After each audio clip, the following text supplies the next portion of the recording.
Everyone, welcome back to my channel. तो इस video में पढ़ने वाले हैं चैप्टर नंबर 9 मार्केटिंग मैनेजमेंट का, that is product life cycle की। जो प्रोडक्ट लाइफ साइकिल क्या होती है, देखो हर किसी की लाइफ साइकिल होती है, हमारी भी है बर्थ टू डेथ, इसीलिए हमारी जो प्रोडक्ट होते हैं उनकी भी एक प्रॉपर लाइफ साइकिल होती है।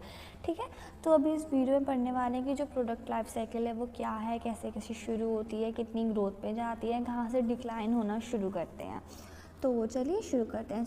First, start from the introduction. The product life cycle (PLC) refers to the journey of a product from its introduction in the market until it's finally removed. कि वो कब उसका इंट्रोडक्शन हो रहा है market में और until finally वो जब रिमूव हो रही है मार्केट से. So it shows the stages a product pass through. इसमें हम प्रॉपर स्टेजेस देखते हैं कि वो किन किन चीज़ों से होके गुजरता है from the birth to decline. Then understanding the product life cycle help marketing plan strategies for pricing, promotion, product development at each stage.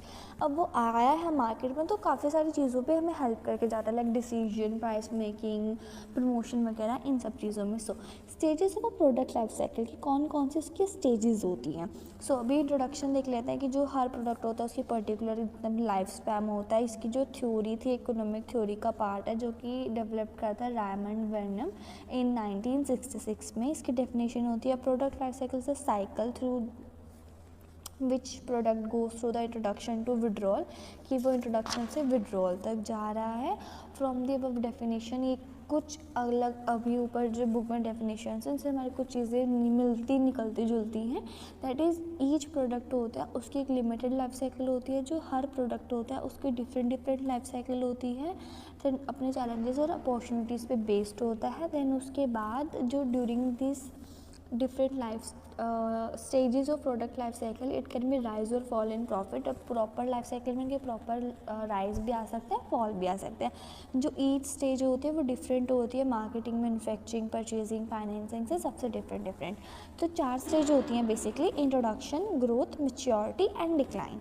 So first that is introduction, emergent stage. This is the launch stage of a new product. ये एकदम launch stage होती है किसी भी new product का.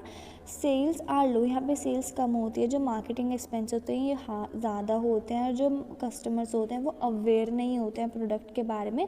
The company focus on creating awareness. जो company होती है फोकस करती है अपने कस्टमर को अवेयर करने में, अपने बायर्स को अवेयर करने में. देन जो प्रॉफिट होता है वो थोड़ा सा कम होता है और थोड़ा नेगेटिव भी होता है.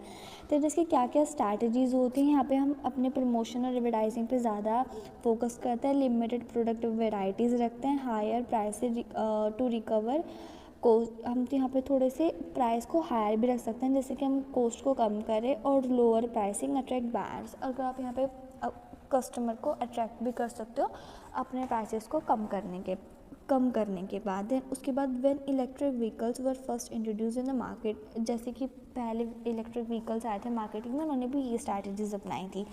सो फर्स्ट स्टेजेस में क्या होता है, जब यहाँ पे कोई चीज़ें मतलब एमर्ज हो रहा होता है, कोई भी मार्केट में लॉन्च होता है, यहाँ पे हैवी एक्सपेंसेस होता है डेवलपमेंट में, प्रमोशन में, इन सब चीज़ों में. यहाँ पे आपको लॉस भी आ सकता है. जैसे कि जो सेलुलर फ़ोन्स थे वो इंट्रोड्यूस करे हुए थे इंडियन मार्केट में, जो उनकी बहुत ज़्यादा लो पैसे रखे गए थे, जिससे कि और क्योंकि अवेयर भी नहीं थे कस्टमर उनको लेके, तो इसलिए वहाँ पे जो उनका रेवेन्यू था कम जनरेट हुआ था. बट अभी as a increasing of time उनकी वैल्यू भी इंक्रीज हो गई है. Then second one that is growth stage. So the product starts gaining popularity and acceptance. जब भी जो कस्टमर है उनको उसको प्रोडक्ट की एकदम पॉपुलैरिटी पता लगे, एक्सेप्टेंस आ गया, जो सेल्स और प्रॉफिट होता है दोनों इंक्रीज़ हो रहे हैं. जो कॉम्पिटिटर्स हो रहे हैं वो भी मार्केट में आ गए. जो कंपनियाँ फोकस कर रही है ब्रांड बिल्डिंग पे और एक्सपेंडिंग डिस्ट्रीब्यूशन पे. इसकी स्ट्रैटेजीज़ क्या होती है, प्रॉपर प्रोडक्ट को इम्प्रूव करना, न्यू वेराइटीज़ लाना, स्ट्रेंथन करना ब्रांड इमेज को. उसके बाद एक्सपेंड इनटू न्यू मार्केट्स, कुछ न्यू मार्केट्स में जाना, जैसे कि जो स्मार्टफोन है वो इनिशियल सक्सेस उनको मिल गई है. सो ग्रोथ में क्या आता है कि यहाँ पे रेवेन्यू प्रॉफिट्स की बात हो रही होती है, जो थोड़ा फास्टर होता है. और यहाँ पे जो सेल्स होती है थोड़ी रिपीट होती है. उसका जो मेन फोकस होता है प्रोडक्शन और मार्केटिंग भी होता है कि जो बड़े बड़े कस्टमर हैं वो कैसे सेटिस्फाई करना है. और जो कंपटीशन है बहुत ज़्यादा ताबड़तोड़ चल रहा होता है मार्केट में. फॉर एग्जांपल मार्केटिंग, जैसे कि जो एप्पल, सैमसंग वगैरह ये सब चीज़ें. Then third one that is maturity. Maturity stage, so the product reaches its peak level of sales की जो अभी जो पीक लेवल ऑफ सेल्स पे चला गया है मैच्योरिटी में, जो मार्केट है वो प्रॉपर सैचुरेटेड है, कॉम्पिटिटिव वेरी स्ट्रॉन्ग है, जो प्रॉफिट है प्रॉपर अच्छे से आ रहा है, then company focus on defending market share, जो कि कंपनी है वो मार्केट शेयर पे डिफेंड करे। इसकी स्ट्रैटेजीज क्या क्या होती हैं? ऑफर डिस्काउंट, यहाँ पे कुछ आप डिस्काउंट दे रहे हो, स्पेशल डील्स दे रहे हो, अच्छी सी पैकेजिंग कर रहे हो, न्यू फीचर्स लॉन्च कर रहे हो, अब लॉयल्टी पे ज़्यादा फोकस कर रहे हो, सॉफ्ट ड्रिंक्स और वॉशिंग डिटर्जेंट्स मैच्योरिटी स्टेज, जैसे कि जो सॉफ्ट ड्रिंक और जो वॉशिंग डिटर्जेंट्स है ये थोड़े मैच्योरिटी स्टेज में। सो यहाँ पे क्या होता है, यहाँ पे एकदम पीक पे होती है, स्लो डाउन नहीं हो रहा होता है ग्रोथ से, अब यहाँ पे थोड़ा थोड़ा धीरे आ रहा होता है, मतलब मैच्योरिटी के बाद आपके पास कोई स्कोप नहीं होता कि इससे ज़्यादा स्कोप बढ़ेगी, मतलब इससे ज़्यादा सेल्स आपकी बढ़ेगी, एकदम पीक पे होता है, तो बहुत ज़्यादा चैलेंजिंग भी होता है, और जो कस्टमर होते हैं यहाँ पे थोड़े स्विच होने लग जाते हैं अपनी अपनी चॉइसेस पे, ठीक है, यहाँ पे भी उनका जो थोड़ा गिवने वाला पोजीशन है वो स्टार्ट होने लग जाता है। Then fourth one that is decline stage, the product experience of fall sales and profit, कि जो प्रोडक्ट है वो थोड़ा फॉल्स हो रहा है सेल्स में और प्रॉफिट में, अब बेटर और न्यू अल्टरनेटिव्स मिल रहे हैं कस्टमर को, जो कस्टमर है अपना इंटरेस्ट खोते जा रहे हैं, जो प्रोडक्शन हो रहा है वो रुक गया है। क्या क्या स्ट्रैटेजीज होते हैं कि जिससे कि अपनी मार्केटिंग एक्सपेंसेस को कम करना, डिसकंटिन्यू करना प्रोडक्ट को, या फिर स्टिल रिमेनिंग इन्वेंट्री की जो रिमेनिंग इन्वेंट्रीज है उन पे काम करना। तो यहाँ पे आपका जो डिक्लाइन है वो किसी भी चीज़ से आ सकता है, कस्टमर के टेस्ट की वजह से, प्रेफरेंस की वजह से, टेक्नोलॉजी की वजह से, किसी भी चीज़ का आ सकता है। जैसे कि जो कंप्यूटर्स हैं उन्होंने आउटडेट कर दिया टाइपराइटर्स को, टेलीग्राम्स ने रिप्लेस कर दिया ईमेल्स और मैसेजेस, मतलब टेलीग्राम्स को रिप्लेस कर दिया ईमेल्स एंड मैसेजेस ने, एंड हमारे टाइपराइटर्स को रिप्लेस कर दिया कंप्यूटर्स ने, और जो लैंडलाइन टेलीफोन्स हैं उनको हमारे फ़ोन्स ने रिप्लेस कर दिया। सो अब भी नेक्स्ट पेज पे पढ़ते हैं, that is marketing strategies at various stages of product life cycle, की कौन कौन सी मार्केटिंग स्ट्रैटेजीज होते हैं डिफरेंट प्रोडक्ट लाइफ साइकिल पे। So marketing strategies vary at different stage of the product life cycle to maximum sales, यहाँ पे different strategies होते हैं जिससे कि आपको जो सेल्स और प्रॉफिट अच्छे से मिल जाए। So the main elements of consider of our product are product pricing, physical distribution and promotion. So marketing strategies and introductory stage की, इंट्रोडक्शनरी स्टेज पे कौन कौन से स्ट्रैटेजीज आप ले सकते हो। सो प्रोडक्ट की बात करते हैं, यहाँ पे आपको प्रोडक्ट की अवेयरनेस, क्वालिटी, फीचर सिंपल और रिलायबल रखना चाहिए, क्योंकि भी आप मार्केट में एंटर कर रहे हो तो जितना आपका प्रोडक्ट ईजी एक्सेसिबल होगा तो उतना ज़्यादा उस पर अच्छे से इफेक्ट पड़ेगा। सो प्राइस कैन यूज़ या पेनिट्रेटिंग प्राइसिंग, मतलब कि लो प्राइस करना, पेनिट्रेशन होती है कि आप अपने प्रोडक्ट के प्राइस को कम करो जिससे कि आपकी जो डिमांड है वो थोड़ी इंक्रीज़ हो पाए। देन और स्कीमिंग प्राइस आप इस हाई भी कर सकते हो जिससे कि आपकी कॉस्ट कवर अप हो जाए। सो देन फिजिकल डिस्ट्रीब्यूशन की बात करते हैं, फिर लिमिटेड डिस्ट्रीब्यूशन रखते हैं, इसे टारगेट ही होता है क्योंकि डिमांड देखनी है ना कि चल रहा है कि प्रोडक्ट नहीं चल रहा है, तो थोड़ी छोटी जगह पे ही बेचो पहले। देन प्रमोशन, हैवी एडवर्टाइजमेंट, इसकी एडवर्टाइजमेंट हैवी करो, अवेयरनेस फैलाओ जितनी ज़्यादा हो सके उतनी ज़्यादा। देन अकॉर्डिंग टू बुक बात करें तो यही है कि एकदम क्वालिटी पे देखो, इंटेलेक्चुअल प्रॉपर्टीज़ देखो, प्राइसिंग की बात करो तो ना ज़्यादा एक्सपेंसिव रखो ना ज़्यादा कम रखो, फिजिकल डिस्ट्रीब्यूशन रखो तो एकदम रिटेलिंग वगैरह का अच्छे से करो जिससे कि जो प्रोडक्ट को अच्छे से एक्सेप्ट कर ले हमारे कस्टमर्स। देन प्रमोशन की बात करें तो अर्ली अडॉप्टर्स भी होता है। Then B that is marketing strategies at growth stage. So product की बात करो तो क्वालिटी को अच्छे से इंप्रूव करो, फीचर्स लाओ, वेराइटीज़ लाओ, अट्रैक्ट करो मोर एंड मोर को। देन प्राइसिंग की बात कर दें तो प्रॉपर मेंटेन कॉम्पिटिटिव प्राइसिंग करो, थोड़ा एडजस्टमेंट करो हर चीज़ को, डिमांड वगैरह को बैलेंस करके चलो। देन फिजिकल डिस्ट्रीब्यूशन की बात करें तो एक अच्छी लार्जर ऑडियंस तक लेके जाओ। प्रमोशन की बात करें तो ब्रांड बिल्डिंग, कंपैरिजन, कॉम्पिटिटर्स, इन सब चीज़ों के लिए देखो। सो प्रोडक्ट की बात करें तो एकदम हाई स्टैंडर्ड मेंटेन करना शुरू कर दो। प्राइसेस की बात करें तो मार्केट पोजीशन अच्छे से मेंटेन करके चलो अभी से। फिजिकल डिस्ट्रीब्यूशन है तो फिजिकल डिस्ट्रीब्यूशन को अच्छे से करो, जो डिमांड होनी चाहिए वो रिपीटेड परचेज होनी चाहिए, एकदम इंक्रीज़ होनी चाहिए, मतलब डिमांड एंड सप्लाई दोनों मैच होनी चाहिए। देन प्रमोशन की बात करते हैं इसमें ज़्यादा हायर एक्सपेंडिचर करो। Then C that is marketing strategies at maturity stage. Product की बात करें तो डाइवर्सिफाई करो, ऑफर करो बहुत ज़्यादा चीज़ें and enhancement to maintain interest, और कुछ चीज़ें ऐसे करो जिससे कि जो हमारे जो कस्टमर है उनका इंटरेस्ट बना रहे। देन प्राइस की बात करें तो यूज़ कॉम्पिटिटिव प्राइसिंग और discount to defend marketing share. हमें डिफरेंट प्रैक्टिसेस करनी चाहिए अडॉप्ट, जिसकी कॉम्पिटिटिव प्राइसिंग या फिर डिस्काउंट देना चाहिए। देन उसके बाद फिज़िकल डिस्ट्रीब्यूशन की बात करें तो वाइडली अवेलेबिलिटी होना चाहिए रिटेल शॉप्स पे वगैरह पे। देन प्रमोशन तो differentiation, customer retention and reminder advertising करनी चाहिए। एंड अकॉर्डिंग टू बुक की बात करें तो यहाँ पे हम मार्जिन्स हमारे पास थोड़ा कम ही होता है। देन प्रोडक्ट की बात करें तो कुछ अच्छे सुपीरियर फीचर्स रखो, सुपीरियर वैल्यू रखो। प्राइसिंग की बात करें तो price cuts, discount, additional features तो। और फिज़िकल डिस्ट्रीब्यूशन की बात करें तो न्यू स्कीम्स लाओ जिससे कि जो कस्टमर है वे न्यू बाय करें। देन प्रमोशन की बात करें तो अच्छे से कम्युनिकेट करो, मार्केट में एकदम इरोजन ले आओ। Then D that is marketing strategies and declining stage. Product की बात करें तो फेस आउट वीक प्रोडक्ट्स की, जो वीक प्रोडक्ट्स हैं उनको हटा दो, सिर्फ प्रॉफिटेबल पे ध्यान दो। प्राइसिंग की बात है तो प्राइसेस को थोड़े reduce prices to liquidity inventory to maintain profitability के प्राइसेस को थोड़ा कम कर दो। देन उसके बाद प्लेस की बात है तो चैनल्स रिड्यूस कि चैनल्स को थोड़ा ज़्यादा कर दो। देन प्रमोशन की बात है तो reduce advertising and minimal promotion की एडवर्टीज़मेंट को भी थोड़ा कम ही कर दो और सिर्फ लॉयल कस्टमर पे ज़्यादा ध्यान दो। और अगर बुक की अकॉर्डिंग बात करें तो यहाँ पे प्रोडक्ट की न्यू अराइवल की तो होप ही मत रखो। न्यू फीचर्स और न्यू वेज ही लाओ जिससे कि टिक जाओ।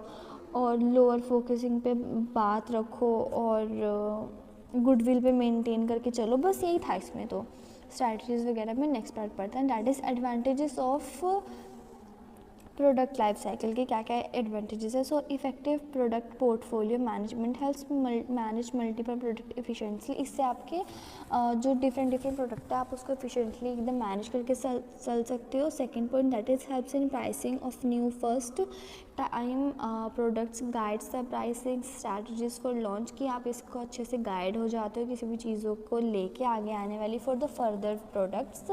Third one that is helpful in taking harvesting और diversification decision, indicates when to invest harvest और एग्जिस्ट, कि आपको कब आना है, कब जाना है, कब उसको अच्छे से कब चलाना है।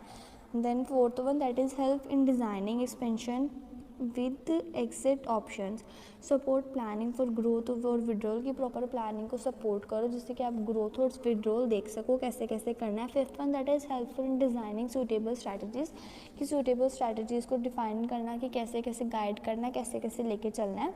सो एडवांटेजेस क्या थे, द कॉम्पिटिटिव डायनेमिक होते बहुत ज़्यादा चीज़ें आती है, economic cycles, globalization, technologies advancement. तो जो मार्केटर होता है उसको हर चीज़ के लिए देख के चलना पड़ता है। So effective product portfolio management, then जिससे कि रिप्लेस कर सको ओल्ड प्रोडक्ट को, न्यू प्रोडक्ट्स को, helps in pricing the new product की पावरफुल कॉम्पोजिशन होनी चाहिए, लिटिल कॉम्पिटिशन होना चाहिए। देन डाइवर्सिफिकेशन अच्छे से होनी चाहिए। देन उसके बाद help in designing expansion with options, कि makes market is average the fact एक market is liable to stagnate, कि जो मतलब जो हमारे पास जो हमारा प्रोड्यूसर है उसको ऑलरेडी हर टाइम तैयार रहना चाहिए कि मार्केट में कभी भी सेगमेंटेशन आ सकता है।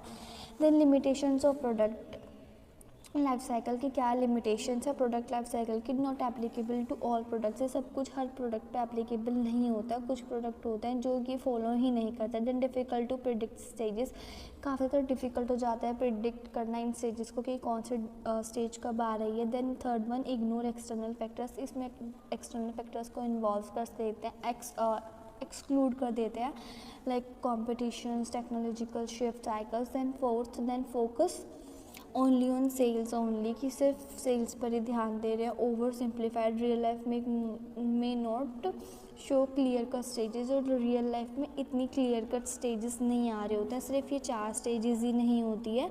और जो हमारे पास proper in appropriate marketing activities भी हो सकती हैं, वे भी काफ़ी ज़्यादा रीजंस होती हैं एकदम फेल होने का किसी भी प्रोडक्ट को लेके। देन जो चैलेंजेस हैं डिफरेंट स्टेजेस में डिफरेंट आते हैं एज़ पर, ऐसे मतलब सिर्फ ये नहीं होते कि 4 ही चीज़ें हैं जो हैं, नहीं, कुछ और भी चीज़ चैलेंजेस होते हैं। देन समरी पढ़ते हैं। समरी क्या है? Product life cycle philosophy implies that all product have a particular lifespan. During this lifespan, each product pass through the different stages which begin with introduction to end with eventual dimension. कि जो हर product life cycle है कि जो हर product है उसकी भी life cycle है वो एज पर टाइम चलता ही रहता है. So the distinct 4 stages of PLC are introduction, growth, maturity and decline. उसके बाद a company encounters different challenges and opportunities at every stage, कि उनको हर जगह पे चैलेंजेस और अपॉर्चुनिटीज़ देखने को मिली है हर स्टेजेस पे. ईच स्टेज में रिजल्ट इन राइज और fall in revenue and margins. उसके बाद the marketers are required to adopt and respond a competitive dynamic due to constant changes in the economic, technological, taste, preference buyers. These have to involve effective marketing, manufacturing, purchasing, financing and approving managers to enhance each stage require different strategies. और जो हर एक each stage थी PLC की उसमें ज़्यादा different strategies, marketing, manufacturing, purchasing, इन सब चीज़ों की हमें help लगती है. फिर उसके बाद fashion and fats and do not follow traditional life cycle of product. और जो फैशंस और फैट्स है इन सब पे तो फ़र्क भी नहीं पड़ता. इनको तो फ़र्क भी नहीं पड़ता हमारी PLC से, तो चलते ही रहते हैं, अलग अलग ही चलते हैं हमारे फैशंस वगैरह. Then rapid changes in technology and high degree of global competition, कि हमारी जो टेक्नोलॉजीज़ में रैपिड चेंज आ रहा है और जो कंपटीशन है वो बहुत ज़्यादा इंक्रीज़ हो रहा है, जिसकी वजह से हमारे जो चैलेंजेस है वो काफ़ी ज़्यादा इंक्रीज एंड डिक्रीज़ हो रहा है. Then despite its limitation the product life cycle enhances various advantages, जैसे कि इंटेलिजेंट मार्केटिंग को हेल्प करता है, अप्रोप्रिएट मार्केटिंग स्ट्रैटेजीज में हेल्प करता है, एक प्रोएक्टिव मैनर है, प्रॉफिट एकदम प्रॉपर प्रॉफिट एंड रेवेन्यू हमारा अच्छे से मेंटेन रहता है. So yeah that's for chapter number 9, that is product life cycle. इसकी PDF आपको व्हाट्सएप पे मिल जाएगी. I hope you like this video. Until the next video, take care.